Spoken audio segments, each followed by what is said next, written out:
All right, so you want to get up to speed on Dobbs v. Jackson. We're talking about the landmark abortion case, the one that overturned Roe v. Wade.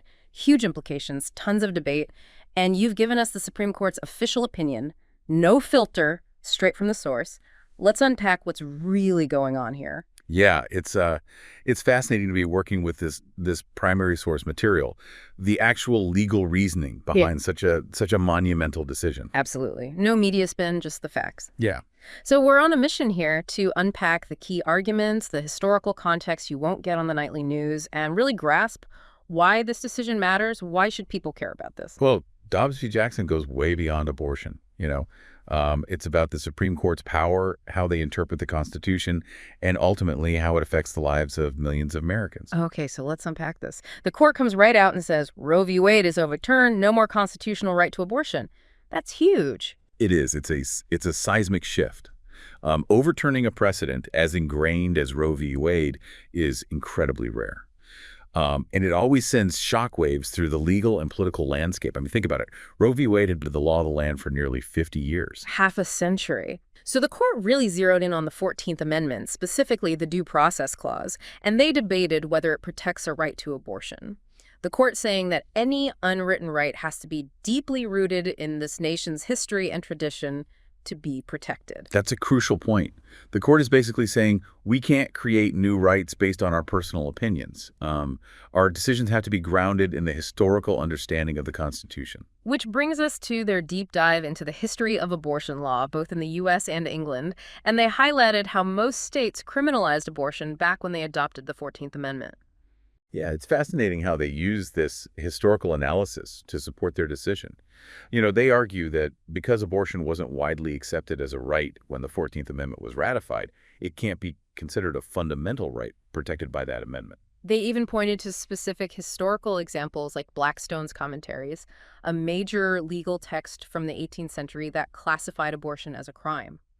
They also talked about the shift away from the quickening distinction in the 19th century. Ah, yes, quickening. Back then it was difficult to prove a fetus was alive before the mother could feel it move. So many laws only criminalized abortion after quickening. And then the court points out that with medical advancements, most states eventually made abortion illegal at all stages of pregnancy, regardless of quickening. Right. But it is important to note, though, that the court acknowledges many of those historical abortion laws did include exceptions to save the mother's life. Okay, so we've got this historical backdrop. Now let's talk about Roe v. Wade's viability argument. Roe said states couldn't ban abortion before fetal viability. That's when a fetus can survive outside the womb. Right. Dobbs v. Jackson directly challenges that, calling the viability line arbitrary and lacking any historical or constitutional basis. They're essentially saying Roe just invented that cutoff point. Exactly. They're systematically dismantling Roe's entire foundation. Dobbs v. Jackson is a powerful rejection of Roe's core principles. But here's where it gets even more complex. This whole case hinges on stare decisis, the idea that courts should generally stick to precedent. They acknowledge its importance, but say it's not an absolute command, especially when interpreting the Constitution. Yeah, they're walking a tightrope, recognizing the weight of overturning precedent while also asserting their authority to correct what they see as a major constitutional error. Think Brand v. Board of Education, which desegregated schools that overturned Plessy v. Ferguson. Huge moments where the court said, we were wrong before. And the court goes even further, arguing that a decision can be overturned if it's egregiously wrong, regardless of legal or factual changes. And they say that's exactly what's happening with Roe. And they support this by highlighting what they see as Roe's flawed reasoning and the harmful consequences that they believe it led to. So what about all the people who relied on Roe v. Wade for decades? They've made life decisions based on this law being in place. The court addresses that with something they call reliance interests. Right. Imagine you planned your future, assuming a certain law would always be there. Maybe you decided to delay having children, knowing you had access to abortion if needed. Suddenly that law vanishes. That's the real life impact of overturning a precedent like Roe. The court argues that overturning Roe doesn't threaten other rights like access to contraception or same-sex marriage because, in their view, those rights don't involve what they term the destruction of potential life. And they emphasize that their decision only applies to abortion, nothing else. Plus, they make it clear that the power to regulate abortion now goes back to the states. So we're moving from a national right to a state-by-state patchwork of laws. And how do we judge those new laws? The court lays out the rational basis review standard. Okay, so this means any abortion regulations must have a legitimate state interest and a rational connection to that interest. States can't just pass arbitrary or overly burdensome laws. That's where things get really interesting. So what would be considered a legitimate state interest? Well, the court actually gives some examples in their opinion. Things like protecting prenatal life, safeguarding maternal health, making sure medical practices stay ethical, even mitigating fetal pain. Wait, so a state could say we want to ban abortion after 6 weeks because we believe that protects prenatal life, and that could fly under the rational basis standard. It's certainly possible. Remember, the court explicitly stated that Dobbs v. Jackson returns the issue of abortion to the people and their elected representatives. Whoa. That's a lot to unpack. This rational basis review seems like it could have some massive consequences. It will. But we'll have to save that for part 2. Exactly. In part 2, we'll dive into potential scenarios for what the post-Roe world might look like. Get ready for some real legal twists and turns. Welcome back. So before we jump to part 2, we were talking about that rational basis review. Right. That's the standard that any new abortion regulations will be judged against. It sounds like this gives states a lot more freedom to restrict abortion access. It definitely does. As long as states can show a legitimate state interest, they can place limits on abortion access. So what exactly would count as a legitimate state interest? That seems pretty broad. Yeah, well, the court gives a few examples in their opinion. Things like protecting prenatal life, safeguarding maternal health, ensuring the integrity of the medical profession, and even mitigating fetal pain. Okay, so let me get this straight. Let's say a state wants to outlaw abortion after 6 weeks of pregnancy. Could they argue that protecting prenatal life at that stage is a legitimate state interest? It's definitely a possibility. And under the rational basis standard, the court would likely defer to the state's judgment on that matter. Remember, the court explicitly stated that Dobbs v. Jackson returns the issue of abortion to the people and their elected representatives. Wow. So we could potentially see a near-total ban on abortion in some states. It's not just potential, it's already happening. Several states had trigger laws in place, laws that would automatically ban abortion if Roe v. Wade was ever overturned. And many other states are jumping on the bandwagon now that the legal landscape has shifted. That's a massive change. What about the states that want to protect abortion rights? What are they doing? They're also taking action. Some have already codified abortion rights into state law, and others are exploring ways to expand access to abortion care, potentially even becoming sanctuary states for women traveling from states with restrictive laws. Yeah. So we're looking at a divided country, some states with open access to abortion, others with strict bans. What happens if a woman travels from a state with a ban to a state where it's legal? Could her home state prosecute her? That's a great question. And it gets to the heart of some serious legal and logistical challenges. We're likely to see those types of legal battles play out in the coming months and years. The answers aren't clear-cut. There's going to be a lot of legal back and forth and potentially even conflicts between state and federal law. What about doctors? What about doctors who provide abortions in states where it's banned?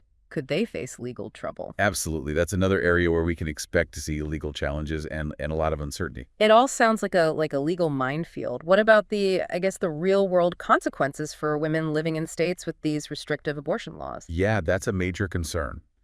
Women in those states might face huge obstacles getting safe and legal abortions. They might have to travel long distances, which costs money and creates logistical nightmares. And for some women, especially those struggling financially or living in rural areas, those barriers could be, insurmountable. Exactly. This situation could disproportionately impact low-income women and women of color, making existing health disparities even worse. So it's not just about laws, it's about real people's lives. Absolutely. And, this decision brings up, fundamental questions. When does life begin? What rights does a fetus have? And what role should the government play in such intensely personal decisions? It's a debate that's been dividing the country for decades, and Dobbs v. Jackson has just thrown gasoline on the fire. Right. And remember, this isn't just an abstract legal debate. It has very real consequences for millions of women and their families. Reading the court's opinion, I was struck by how they just dismissed the reliance interests argument. It seemed like they were saying, yeah, we get that people have relied on Roe, but that's not our problem. Well, that's a bit blunt, but it does reflect their core argument. They basically prioritize their interpretation of the Constitution over the potential disruptions and hardships that overturning Roe could cause. That feels insensitive, to say the least. It's definitely a controversial part of the decision, and it reflects a bigger debate about the Supreme Court's role. Should they be bound by precedent, even when they believe a past decision was fundamentally wrong? Or do they have a duty to correct those errors, even if it means, like, upending decades of established law? Tough question with no easy answers. It really highlights the immense power the Supreme Court has. One decision can change the course of history. And that power is often exercised under intense public scrutiny and amidst deeply held moral and political convictions. The justices know the weight of their decisions and how they can impact generations to come. Speaking of impact, let's talk about the potential long-term consequences of Dobbs v. Jackson. This decision feels like it could have ripple effects way beyond abortion. You're right. This decision could set a precedent for the court to re-examine other landmark rulings based on similar legal reasoning to Roe v. Wade. So we could see challenges to cases like Griswold v. Connecticut, which legalized access to contraception, or Bergefell v. Hodges, which legalized same-sex marriage. It's certainly possible. Yeah. Justice Thomas, in his concurring opinion, specifically suggested the court should reconsider those cases. However, the majority opinion in Dobbs v. Jackson explicitly states that their decision only applies to abortion and no other right. But legal experts are debating whether that distinction will hold up over time. Exactly. Legal precedents are not set in stone. They evolve and are interpreted differently over time. So even though the court says Dobbs v. Jackson is limited to abortion, future courts could use it to challenge other rights not specifically mentioned in the Constitution. Precisely. That's a big concern for many legal scholars and civil rights advocates. They worry that Dobbs v. Jackson could open the door to rolling back hard-won rights and protections. That's a scary thought. Sure. It shows just how high the stakes are with this decision. Dobbs v. Jackson is about so much more than just abortion. It's about the future of American law and the fundamental rights we often take for granted. And it's a decision that will continue to be debated and litigated for years to come, with potentially huge consequences for American society. We'll continue to explore these ideas in Part 3. We're back for the final part of our deep dive into Dobbs v. Jackson. Yeah. We've covered the legal arguments, the historical context, and even some potential scenarios for the post-Roe world. Right. But I think now it's time to zoom out and consider the broader political and societal impact of this decision. Absolutely. This isn't just about laws and court rulings. Right. It's about people's lives, Mm-hmm. their deeply held beliefs, and the very fabric of our democracy. Yeah, one thing that's striking is how Dobbs v. Jackson has driven an even deeper wedge between people. Yeah. It's reignited passions on both sides of the abortion debate, and those divisions are likely to shape our politics for years to come. Oh, we're already seeing it happening. Right. The midterms are right around the corner. Mm-hmm. Abortion is a top issue for voters. Absolutely, and it goes beyond federal elections. Mm. State legislatures are going to become even more important battlegrounds as they grapple with creating new abortion laws. It almost feels like we're going back in time, with states having more control over people's bodies and healthcare decisions. That's a powerful point, It raises questions about the balance of power between states and the federal government. Yeah. Dobbs v. Jackson has definitely shifted that balance. And what about the Supreme Court itself? This decision has faced some serious criticism, with people saying it's become too political. Well, that's a valid concern. The court's legitimacy hinges on the public's trust that they operate above partisan politics. Right. But when they make rulings on such divisive issues, questions about their neutrality and impartiality are bound to surface. And those questions can erode public trust in the court, which is so crucial for a functioning democracy. Exactly. If people lose faith in the court's ability to fairly interpret the law, it weakens the foundation of our legal system. That's a lot to grapple with. It is. And it all comes back to this one Supreme Court decision. It really shows how interconnected everything is. Law, politics, society, individual lives. Yeah. Dobbs v. Jackson is a stark reminder that legal decisions don't happen in isolation. Right. They have real-world consequences that ripple outwards, changing the course of history. So where do we go from here? What are the possible paths forward in a post-Roe world? That's the million-dollar question. Yeah. And honestly, no one have all the answers. Right. But one thing is certain, this is not the end of the story. What do you mean? Dobbs v. Jackson has created a new legal reality, but it has also galvanized a new wave of activists and advocates on both sides of the abortion debate. So the fight continues, just on a different battlefield. Exactly. And the outcome of that fight is uncertain. It will depend on so many factors. Legal challenges, political mobilization, cultural shifts, even technological advancements that could completely change the nature of the conversation. It's a lot to take in. It is. I imagine many of our listeners are feeling overwhelmed by how complex and weighty this issue is. I understand that completely. Yeah. But I think it's crucial to engage with these complex issues, even when they're uncomfortable or challenging. The future of our democracy hinges on informed citizens who are willing to wrestle with tough questions. Yeah. And participate in the ongoing dialogue. Well said. Thanks. And that brings our deep dive into Dobbs v. Driscoll to a close. Yeah.